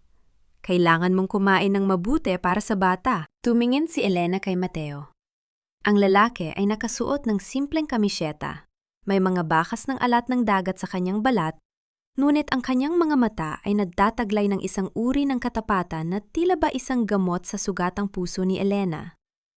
Dahan-dahang lumapit si Mateo at inilapag ang mga gulay sa tabi ni Elena. Sa halip na umalis, naupo rin siya. Iginagalang ang katahimikan ng babae. Alam kong takot na nararamdaman mo. Mahinang sabi ni Mateo. Ang kanyang boses ay tila banayad na hampas ng alon sa pampang. Nakita ko ang isang hindi pamilyar na tao sa kanto kaninang madaling araw. Huwag kang mag-alala. Ang mga tao rito sa amin ay hindi basta-basta nagpapaubaya ng kanilang kapwa. Mateo, mayaman sila. May koneksyon sila. Isang simpleng babae lang ako na nagtatago. Bulong ni Elena. Ang kanyang boses ay puno ng pait. Dito sa probinsya, hindi koneksyon ang mahalaga, kundi ang pagkakaisa. Sagot ni Mateo, habang binabalatan ang isang pirasong bungang kahoy para ibigay kay Elena. Simulan na natin ang pagbubukas ng iyong munting karinderya. Iyon ang magiging kuta mo. Doon mo ipakikita na hindi ka na ang Elenang madaling saktan. Sa mga sumunod na araw, sa tulong ni Mateo at Manang Rosa, unti-unting nabuo ang munting pangarap ni Elena. Ang lumang garahe ng bahay ng kanyang lola ay naging isang malinis at maaliwalas na karinderya. Ang amoy ng masarap na ginataang isda at mainit na kanin ay nagsimulang humahalimuyak sa paligid. Ang mga tao sa bayan ay dahan-dahang nakilala ang Elena ng Maynila, isang babaeng matipid kung mumiti, ngunit napakasarap magluto. Sa bawat pagbisita ni Mateo, hindi lamang mga isda ang dala niya. Dala rin niya ang mga kwento ng dagat, Ang mga pangarap na simple, ngunit totoo.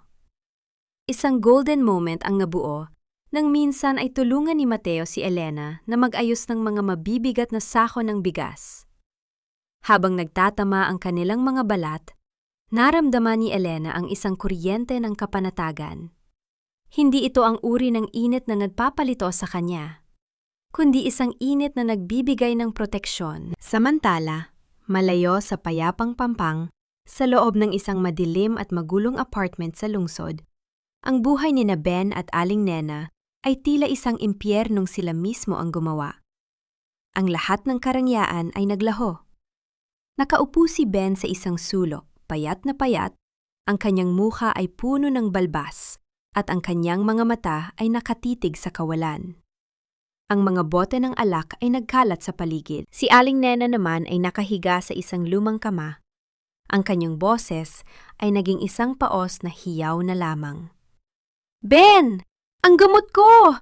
Ang hapunan ko! Nasaan na si Sofia? Bakit hindi siya sumasagot sa tawag ko? Wala na si Sofia, inay. Iniwan na niya tayo dahil wala na tayong pera. Sigaw ni Ben bago muling uminom ng alak. Dahil sa iyo ito, kung hindi ka naging gahaman, baka kasama ko pa ang asawa at anak ko. Ang bawat mura at sumbat sa pagitan ng mag-ina ay tila mga aninong sumasakal sa kanila. Ang tanging paraan na naiisip nila para makabangon ay ang paghabol kay Elena. Hindi dahil sa pag-ibig, kundi dahil sa desperasyong makuha ang bata para gawing panlaban sa batas o paraan para muling makahingi ng pera. Balik sa probinsya, naging matagumpay ang munting karinderya ni Elena. Ang kanyang kumpiyansa ay unti-unting bumalik, ngunit sa gitna ng kanyang kagalakan, isang hapon, habang nagsasara ng tindahan, naramdaman ni Elena na tila may nagmamasid sa kanya mula sa di kalayuan. Sa ilalim ng malaking puno ng akasya sa kabilang panig ng kalsada, isang lalaki ang nakatayo. Gusgusin payat at may mga matang tila nga wala na ng katinuan. Nanigas si Elena sa kanyang kinatatayuan. Ang sandok na hawak niya ay dahan-dahang dulas mula sa kanyang kamay at bumagsak sa lupang tuyo nang walang anumang ingay, kundi ang marahang pagbaon nito sa alikabok. Nakatitig ang lalaki sa kanya. Isang titig na walang buhay, puno ng pait at pagsisisi na tila, na isyang hatakin pabalik sa madilim na kahapon. Si Ben. Tumingin ka sa akin, Elena. Kasalanan mo to. Kasalanan mong naging ganito ang buhay ko. Ang boses ni Ben ay hindi na ang boses ng lalaking minahal ko noon. Ito ay isang paos, nanginginig, at puno ng panggagalaiting tinig na tila nanggagaling sa kailaliman ng isang taong tuluyan ng nilamon ng sarili niyang kadiliman. Sa gitna ng tirik na araw, sa tapat ng aking munting karinderya, nakatayo ang anino ng aking kahapon. Ang kanyang mga damit ay punit-punit, ang kanyang buhok ay madungis, at ang kanyang mga mata ay nanlilisik sa isang uri ng desperasyon na tila nagnanais na sunugin ang bawat kapayapaang pilit kong binuo sa baybaying ito. Naramdaman ni Elena ang isang pamilyar na panlalamig na gumagapang mula sa kanyang mga paa patungo sa kanyang puso. Ang sandok na hawak niya ay dahan-dahang dulas sa kanyang nanginginig na mga daliri, bumagsak sa tuyong lupa nang walang anumang ingay, kundi ang marahang pag-alingaw-ngaw ng alikabok na tumaas sa paligid. Ang sikat ng araw na dati ay nagbibigay sa kanya ng pag-asa ay tila naging isang malupit na ilaw na naglalantad sa bawat sugat na akala niya ay naghilom na. Ang kanyang tiyan ay tila kumirot, isang babala mula sa buhay sa loob niya, na ang panganib ay muling kumatok sa kanilang pintuan. Ben, umalis ka na rito, mahinang sabi ni Elena. Ang kanyang boses ay tila isang manipis na harang sa gitna ng nagangalit na bagyo. Wala ka nang mapapala sa akin. Tapos na tayo. Tapos? Walang tapos, Elena. Ninakawan mo kami. Ibinenta mo ang bahay ng nanay. Iniwan mo akong walang-wala. Sigaw ni Ben, habang dahan-dahang humahakbang patungo sa kanya. Dahil sa'yo, iniwan ako ni Sofia. Dahil sa'yo, naghihingalo ang nanay sa isang butas-butas na apartment. May utang na loob ka sa amin, Elena. Ibigay mo sa akin ang pera. Ibigay mo sa akin ang lahat. Ang bawat hakbang ni Ben ay tila isang pagyurak sa dignidad, na pilit na itinayo ni Elena sa mga nakaraang buwan. Ang pamilyar na paraan ng pagbaliktad ng katotohanan, ang gaslighting na naging bahagi na ng kanilang pagsasama, ay muling sumambulat sa kanyang mukha. Para kay Ben, siya pa rin ang biktima. Para kay Ben, ang lahat ng kanyang kataksilan at kasinungalingan ay kasalanan pa rin ng babaeng kanyang pinagtaksilan. Umalis ka na bago pa ako tumawag ng mga pulis, sabi ni Elena. Pinipilit na huwag manginig ang kanyang boses.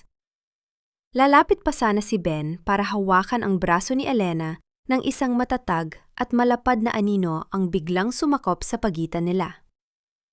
Sabi ng asawa ko, umalis ka na, si Mateo. Nakatayo siya sa harap ni Elena. Ang kanyang mga balikat ay tila isang pader ng matibay na nara. Ang kanyang mga mata, na karaniwang puno ng kabaitan para kay Elena, ay naging matalas at malamig habang nakatitig kay Ben. Ang kanyang presensya ay hindi lamang nagtataglay ng pisikal na lakas, kundi ng isang uri ng moral na awtoridad na tila nagpaliit sa anyo ni Ben. Asawa? Sinong asawa? Tawang nakakaloko ni Ben, bagaman bakas ang takot sa kanyang mga mata. Elena, pinalit mo ako sa isang mangingisda? Napakababa mo talaga. Hindi kumibo si Mateo. Sa halip, dahan-dahan niyang imiharap ang kanyang palad, 1 kilos ng babala. Hindi mahalaga kung sino ako. Ang mahalaga ay ang babaeng ito ay nasa ilalim ng aking pagkalinga. At dito sa aming bayan, ang mga taong tulad mo na nananakot ng mga buntis ay hindi pinapalampas. Mula sa mga kalapit na tindahan, nagsimulang lumabas ang mga kalalakihan ng barangay. Ang kanilang mga mukha ay seryoso habang nakatingin kay Ben. Ang pagkakaisa ng komunidad na sinasabi ni Mateo ay hindi lamang mga salita. Naramdaman ni Ben ang bigat ng mga titig ng mga tao sa paligid. Ang kanyang pagiging matapang sa lusod ay walang silbi sa harap ng mga taong may tunay na malasakit sa isa't isa. Elena, hindi pa tayo tapos. Babalik ako para sa anak ko. Huling hiyaw ni Ben bago ito mabilis na tumakbo palayo, natatakot sa mga taong nagsisimula ng lumapit. Napasandal si Elena sa poste ng kanyang karinderya. Ang kanyang tuhod ay tuluyan ng nanghina. Agad siyang sinalo ni Mateo. Ang kanyang mga kamay ay matatag at maingat. Ayos ka lang ba, Elena? Tanong ni Mateo. Ang boses ay puno ng pag-aalala. Salamat, Mateo. Salamat. Bulong ni Elena. Huminga ng malalim si Mateo at inakay si Elena paupo sa loob ng tindahan. Ang kowan-vang na sandali ay nangyari ng dahan-dahang haplusin ni Mateo ang nanginginig na kamay ni Elena. Huwag kang matakot, hindi ka na nag-iisa. Ang nakaraan ay anino na lamang, at ang anino ay walang kapangyarihan sa harap ng liwanag. Napatitig si Elena kay Mateo. Sa gitna ng kaguluhan, ang lalaking ito ang naging kanyang angkla. Ngunit ang kislap ng takot sa kanyang mga mata ay hindi pa rin tuluyang nawawala. Naalala niya ang sulat na natanggap niya noon, ang banta tungkol sa kanyang anak. Nang gabing yon, matapos ang gulo, naupo si Elena kasama si Manang Rosa. Inilabas niya ang sulat na itinatago niya sa ilalim ng unan. Ang bawat salita ay muling sumugat sa kanyang isipan. Manang, bakit nila gustong makuha ang bata? Tanong ni Elena. Bumuntong hininga si Manang Rosa, ang kanyang mga mata ay puno ng pait. Dahil ang bata ang huling alas nila, Elena. Alam nilang kapag nakuha nila ang anak mo, mapipilitan kang ibigay ang lahat, ang pera, ang lupa, at ang sarili mong buhay. At may nalaman ako mula sa isang kakilala sa lungsod. Humarap ang matanda kay Elena. Ang kanyang muka ay naging seryoso. Si Aling Nena, tunay na siyang may sakit na yon. Ang lahat ng kanyang pagpapanggap noon ay nauwi sa isang totoong stroke. Dahil sa galit at stress nang malaman niyang wala na silang pera. At sa kanyang huling hininga, ang tanging hinihiling niya ay ang apo na hindi niya kailanman tinanggap. Naramdaman ni Elena ang isang matinding panghihina. Ngunit bago pa siya makasagot, isang mahinang katok ang muling narinig sa kanilang bintana. Sa pagkakataong ito, hindi isang sulat ang isiningit, kundi isang maliit at lumang locket na pamilyar kay Elena. Ang locket na pag-aari ng kanyang namayapang ina na ninakaw ni Aling Nena nung unang taon ng kanilang kasal. Sa loob ng locket ay may isang maliit na papel na may nakasulat na mensahe sa Tagalog. Binigay mo sa akin ng hustisya, pero paano ang awa? Ang pagpapatawad ay hindi nangangahulugang ibabalik mo ang lahat sa dati. Ito ay ang canard na huwag ng payagang sirain ng nakaraan ang iyong kasalukuyan. Nakatitig si Elena sa lumang locket na nasa kanyang palad. Ang metal nito ay malamig, may mga mansa ng lumipas na panahon, ngunit para sa kanya, ito ay nagtataglay ng init ng alaala ng kanyang ina. Ang sulat na kasama nito, isang pakiusap para sa awa, ay tila isang mabigat na tanong na nakabitin sa hangin ng kanyang silid. Sa loob ng maraming buwan, pilit niyang ibinaon ang galit. Pilit niyang binuo ang kanyang buhay. Ngunit ang nakaraan ay tila isang anino na hindi napapagod sa kahahabol sa kanya. Elena, anak? Ang boses ni Manang Rosa ay malumanay habang nakatayo sa kanyang tabi, pinagmamasdan ang naglalaban ng emosyon sa mukha ng dalaga. Ang galit ay parang uling na hawak mo sa iyong kamay. Habang naghihintay na ibato sa iyong kaaway. Ikaw ang unang nasusunog.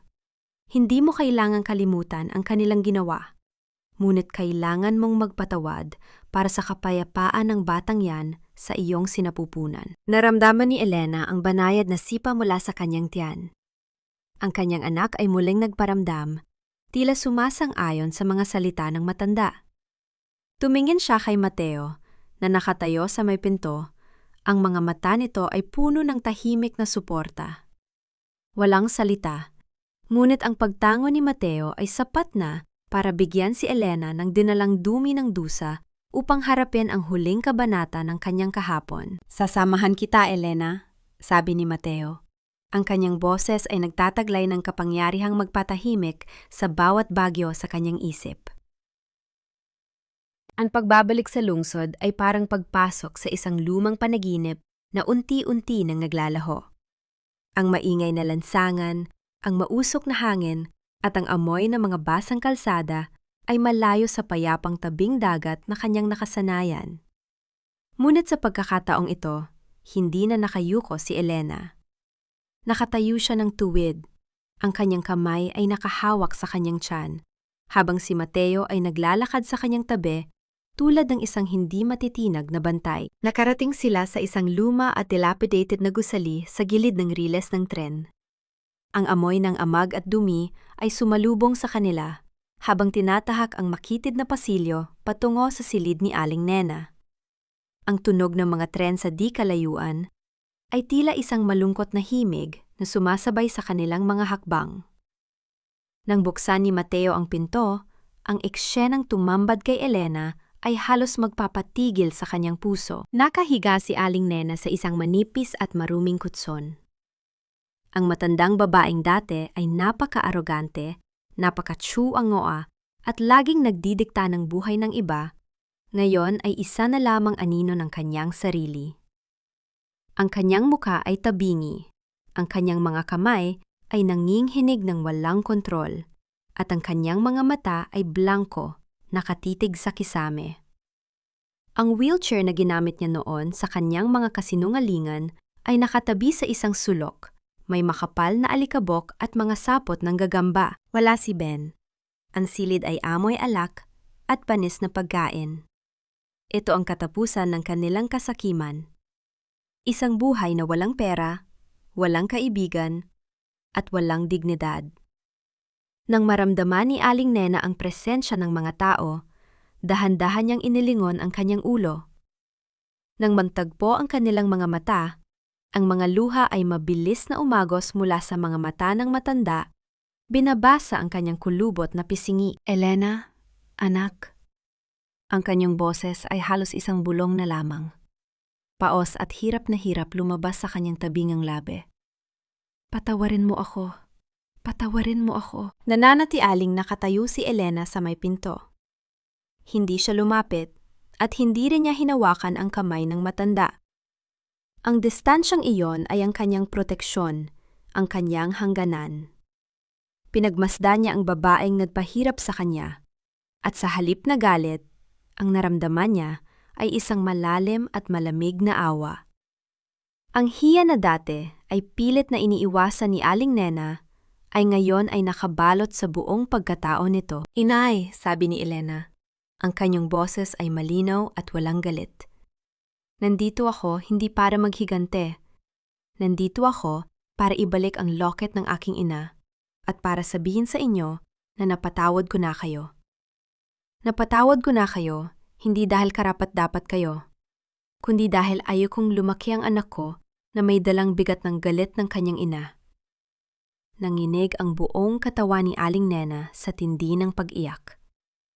Si Ben ay nawala na. Iniwan ako. Patawarin mo kami, Elena. Ang patawad ay naibigay ko na, inay. Ngunit ang buhay na sinira ninyo ay hindi ko na ibabalik. Ang anak ko ay magkakaroon ng ibang buhay, malayo sa inyo. Huling sabi ni Elena bago tuluyang tumalikod. Lumabas si Elena sa silid, dinala ang bawat hininga ng malayang hangin sa labas. Naramdaman niya ang pagkawala ng isang napakabigat na kadena na matagal nang nakatali sa kanyang puso. Ang tanikala ng tungkulin na pilit niyang pinasa noon. Ligtas siya. Malaya siya. Pagbaba nila sa hagdanan, hinawakan ni Mateo ang kanyang nanginginig na kamay. Ang haplos ng lalaki ay puno ng tahimik na paggalang at pagmamahal. Tumingin si Elena sa kanya, at sa unang pagkakataon, ang kanyang ngiti ay hindi na mapait. Ito ay isang tunay na ngiti ng pag-asa. Ngunit nang makarating sila sa kanilang sasakyan, isang lalaking nakasuit ang lumapit sa kanila. May hawak itong isang dokumento at seryoso ang muka. "Ma'am Elena? Ako po ang abogado ng inyong yumaong tiyuhin sa probinsya. May kailangan po kaming ipabatid sa inyo tungkol sa isang malaking pamana na iniwan niya para sa inyo at sa inyong anak," sabi ng abogado. Natigilan si Elena, ngunit bago pa man siya makasagot, nakita niya mula sa bintana ng katabing gusali ang mukha ni Ben. Nakatitig sa kanya. May hawak na isang piraso ng bakal, at ang kanyang mga mata ay puno ng isang mapanganib na desisyon. "Hindi ko alam kung bakit sa bawat sandali ng aking pagbangon ay laging may anino ng kahapon na handang sumira sa munting kapayapaang pilit kong binuo para sa aking anak." Ang bawat tibok ng puso ni Elena ay tila isang mabilis na tambol ng kaba habang tinitingnan ang papalapit na anyo ni Ben. Ang kanyang dating asawa ay hindi na mukhang tao. Ang mga mata nito ay nanlilisik sa galit. Ang kanyang mukha ay puno ng dumi, at ang hawak niyang kalawing bakal ay tila isang marahas na dulo ng kanyang tuluyang pagkabaliw. Nakatitig ito sa malaking tiyan ni Elena, isang titig na puno ng pagnanais na bawiin ang bawat bagay na inakala niyang tinalo niya. "Elena, ibigay mo sa akin ang pera! Ibigay mo sa akin ang pamanang yan!" Hiyaw ni Ben. Ang kanyang boses ay umaalingaw-ngaw sa pagitan ng mga matataas na gusali. "Hindi mo pwedeng kunin ang lahat habang ako ay nagdurusa. Akin yan! Akin ang batang yan!" Bago pa man makahakbang si Ben patungo kay Elena, mabilis na tumayo si Mateo sa kanyang harap. Ang kanyang anyo ay tila isang matibay na kalasag na handang tanggapin ang bawat galit ng bagyo. "Umalis ka na, Ben. Tapos na ang pananakot mo," malamig na sabi ni Mateo. Ang kanyang boses ay walang takot. "Huwag mo akong pakialaman. Wala kang alam sa pamilya namin," sigaw ni Ben habang iwinawasiwas ang bakal. Sa isang mabilis ngunit maingat na pagkilos, sinubukan ni Ben na ihampas ang bakal kay Mateo. Ngunit bago pa man ito tumama, ang abogado na kasama ni Elena ay mabilis na sumigaw para sa mga security guard ng kalapit na bangko. Ang tunog ng mga yabag ng mga gwardiya na mabilis na tumatakbo patungo sa kanila ay nagpabalik sa kaunting katinuan ni Ben sa kanyang pagmamadaling umurong at sa tindi ng kanyang panginginig. Dahil sa impluwensya ng alak, nawalan ng balanse si Ben. Bumagsak siya sa semento at ang hawak niyang bakal ay gumulong palayo nang may matalim na tunog. Sa loob ng ilang sandali, napaligiran siya ng mga gwardiya at mabilis na dumating ang mga pulis na nagpapatrolya sa lugar. Habang pinupusasan si Ben, tumingin ito kay Elena. Ang kanyang mukha ay puno ng panggagalaiti at luha ng pagkatalo. Elena! Ikaw ang sumira sa akin! Isinusumpa kita! Isinusumpa ko ang batang yan! Ipinikit ni Elena ang kanyang mga mata. Hindi dahil sa takot, kundi dahil sa matinding pagod at awa. Ang hiya na dinala ni Ben sa gitna ng kalsada, sa harap ng maraming tao, ay ang huling parusa ng kanyang sariling kasakiman. Ang batas ay mabilis na umaksyon, at si Ben ay dinala palayo upang harapin ang mga kaso ng pananakot, pagnanakaw, at mga utang na tinakbuhan niya sa lungsod. Sa loob ng opisina ng abogado, matapos ang magulong eksena, dahan-dahang pinirmahan ni Elena ang mga huling dokumento ng pamana. Ang kanyang yumaong tiyuhin na walang ibang tanging tagapagmana ay iniwan sa kanya ang isang malaking lupain sa probinsya at sapat na pondo para sa kanyang kinabukasan. Ligtas na kayo, Ma'am Elena. Ang lahat ng ito ay legal na sa inyo at sa inyong anak. Ngiti ng abogado. Tumingin si Elena kay Mateo na nakaupo sa kanyang tabi. Isang koanvang na sandali ang dumaan nang hawakan ni Mateo ang kanyang kamay, marahan at puno ng init. Tapos na ang gabi, Elena. Oras na para umuwi. Ang biyahe pabalik sa probinsya ay puno ng tahimik na kapanatagan. Ang ingay ng lungsod ay dahan-dahang napalitan ng pamilyar na amoy ng dagat at ang malamig na simoy ng hangin. Habang nakasandal ang ulo ni Elena sa bintana ng van, pinagmamasta niya ang dahan-dahang paglubog ng araw sa abot tanaw. Naramdaman niya ang isang banayad na haplos sa kanyang kamay. Si Mateo ay nakatingin sa kanya ng may malalim na pagmamahal. Salamat, Mateo. Kung hindi dahil sa'yo, bulong ni Elena. Walang anuman, Elena.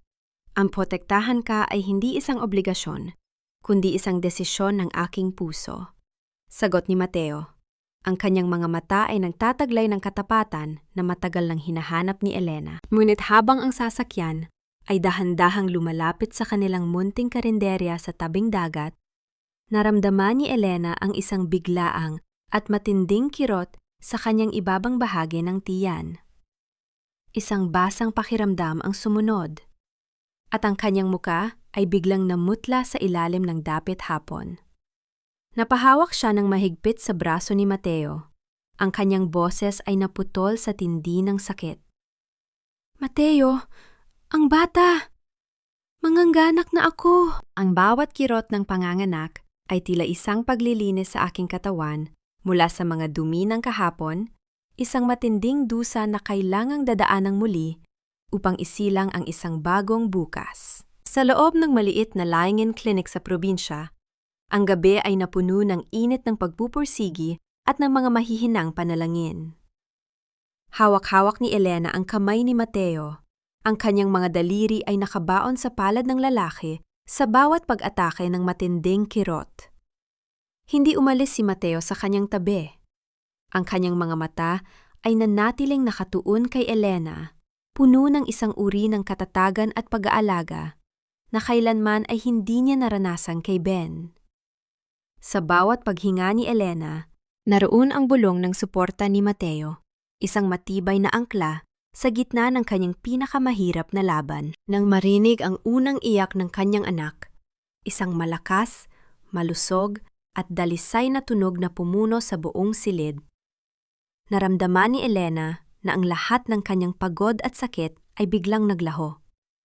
Isang batang lalaki, may mga matang tila may taglay na liwanag ng bituin, inilapag ang sanggol sa kanyang dibdib.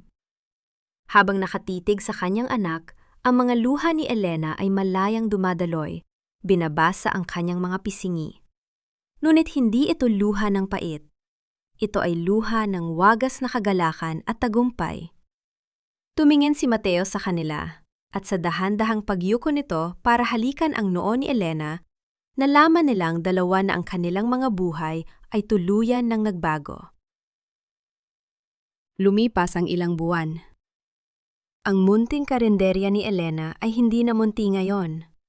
Sa tulong ng kanyang pamana, ito ay naging isang malaki at sikat na kainan sa tabing dagat na dinarayo ng mga turista at mga lokal. Ang amoy ng masasarap na putaheng gawa sa pagmamahal ay naging simbolo ng kanyang tagumpay bilang isang independenteng babae at ina. Ang kanyang anak, na pinangalanan niyang Gabriel, ay lumalaking malusog at masayahin. Laging may kasamang ngiti para sa bawat panauhin. Si Aling Nena ay tuluyan ng pumanaw sa lungsod dahil sa kanyang malubang sakit, habang si Ben ay nasawi sa isang malungkot na aksidente matapos mahulog sa isang madilim na kanal sa tindi ng kanyang pagkalasing at kawalan ng katinuan. Ang balitang yon ay tinanggap ni Elena ng may tahimik na panalangin para sa kanilang mga kaluluwa. Ngunit wala ng anumang kirot o galit sa kanyang puso. Sila ay bahagi na lamang ng isang lumang libro na kanya nang isinara. Isang gabi, matapos isara ang kainan, naglakad sina Elena at Mateo sa dalampasigan. Ang buwan ay bilog at maliwanag, nag-iiwan ng pilak na liwanag sa ibabaw ng banayad na alon ng dagat. Ang amoy ng alat at ang malamig na simoy ng hangin ay tila isang musika na sumasabay sa kanilang mga hakbang.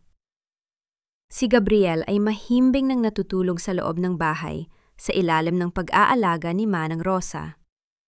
Silang dalawa lang ang naroon sa ilalim ng kalawakan. Huminto si Mateo at humarap kay Elena. Dahan-dahan niyang kinuha ang magkabilang kamay ng babae. Pinong-pino ang bawat haplos na tila ba natatakot na baka mabasag ang isang napakahalagang hiyas. Elena, bulong ni Mateo. Ang kanyang mga mata ay nagniningning sa ilalim ng liwanag ng buwan.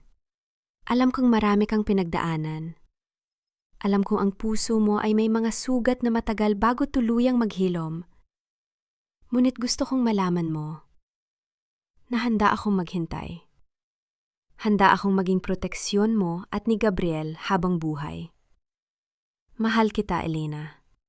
Hindi dahil sa kung ano ang mayroon ka, kundi dahil sa kung sino ka. Naramdaman ni Elena ang mabilis na pagtibok ng kanyang puso. Ang takot na magmahal muli ay dahan-dahang natunaw sa init ng mga mata ni Mateo. Nakita niya ang katapatan, ang respeto, at ang tunay na pagmamahal na kailanman ay hindi niya naramdaman sa kanyang nakaraan. Ang lalaking ito ay hindi naghahanap ng alipin. Naghahanap siya ng katuwang sa buhay. Mateo, mahinang sabi ni Elena, ang kanyang mga labi ay dahan-dahang gumuhit ng isang magandang ngiti. Salamat sa pagtuturo sa akin na ang pag-ibig ay hindi pala dapat masakit. Handa na akong magsimula muli. Kasama ka. Dahan-dahang inilapit ni Mateo ang kanyang muka kay Elena. Naramdaman ni Elena ang mainit na hininga ng lalaki bago dahan-dahang dumampi ang mga labi nito sa kanyang mga labi. Isang halik na puno ng paggalang, pangako, at wagas na pagmamahal sa ilalim ng saksi ng buwan at ng malawak na dagat. Ang kanilang mga anino sa buhangin ay tila naging isa. Isang magandang simula ng isang pamilyang binuo hindi sa kasinungalingan, kundi sa katotohanan, pag-asa, at tunay na pag-ibig. Ang ganap na paghilom ay hindi nangangahulugang mawawala ang mga gunitang nagpadugo sa iyong puso, kundi ang pagtatanto na ang mga sugat na iyon ay naging bahagi na lamang ng iyong lakas upang harapin ang bawat bukas. Sa paglipas ng 5 taon, ang dalampasigan ng tahimik na bayan sa probinsya ay naging saksi sa unti-unting pagbabago ng buhay ni Elena. Ang munting karinderya noon ay isa na ngayong malaki at tanyag na kainan na dinarayo ng maraming tao dahil sa sarap ng pagkain at sa ganda ng tanawin ng dagat. Ngunit para kay Elena, ang kanyang pinakamalaking tagumpay ay hindi ang yaman o ang kasikatan ng kanyang negosyo, kundi ang marinig ang masiglang halahak ng kanyang anak na si Gabriel habang naglalaro ito sa buhanginan kasama si Mateo. Pinagmamasdan sila ni Elena mula sa beranda ng kanilang bahay habang may hawak na isang tasa ng mainit na kape. Si Gabriel, na ngayon ay 5 taon na, ay lumalaking malusog, matalino, at may mga matang puno ng pag-asa. Sa kanyang tabi, si Mateo ay dahan-dahang tinuturuan ng bata kung paano gumawa ng maliliit na bangka mula sa niyog. Isang eksenang nagtataglay ng purong pagmamahal ng isang ama sa kanyang anak. Walang bakas ng dugo o kasinungalingan sa kanilang pamilya. Ang lahat ay binuo sa ibabaw ng katotohanan at paggalang. Napaniti si Elena nang lumapit si Manang Rosa, na may bitbit na basket ng mga sariwang bulaklak para sa altare ng kanilang tahanan. Napakabilis ng panahon, Elena, mahinang sabi ni Manang Rosa. Ang kanyang boses ay puno ng kapanatagan. Sino ang mag-aakala na ang babaeng umiiyak sa loob ng aking van, 5 taon na ang nakalilipas, ay ang matatag at masayang babaeng nakatayo rito ngayon? Salamat sa iyo, Manang, sagot ni Elena, habang hinahaplos ang balikat ng matanda. Kung hindi dahil sa inyong paggalinga at sa paggabay mo sa akin patungo sa tamang landas, baka tuluyan na akong nawala sa dilim. Tumingin si Elena sa malawak na karagatan. Ang banayev na hampas ng alon sa pampang at ang amoy ng asin sa hangin ay tila nagpabalik ng kaunting gunita ng kanyang nakaraan sa lungsod. Ang sakit ng pagtataksil ni Ben, ang mga pang-aapi ni Aling Nena, at ang kasakiman ni Sofia. Ngunit sa pagkakataong ito, wala ng kirot, wala ng galit. Ang tanging nararamdaman niya ay ang isang malalim at walang katapusang kapayapaan. Naramdaman niya ang isang pamilyar na yakap mula sa kanyang likuran. Si Mateo ay nakatayo sa kanyang tabi, dahan-dahang isinandal ang kanyang ulo sa balikat nito, habang pinapanood si Gabriel na masayang tumatakbo patungo sa kanila, dala ang gawa nitong munting bangka. "Tatay, nanay, tingnan ninyo ang bangka ko!" Sigaw ng bata.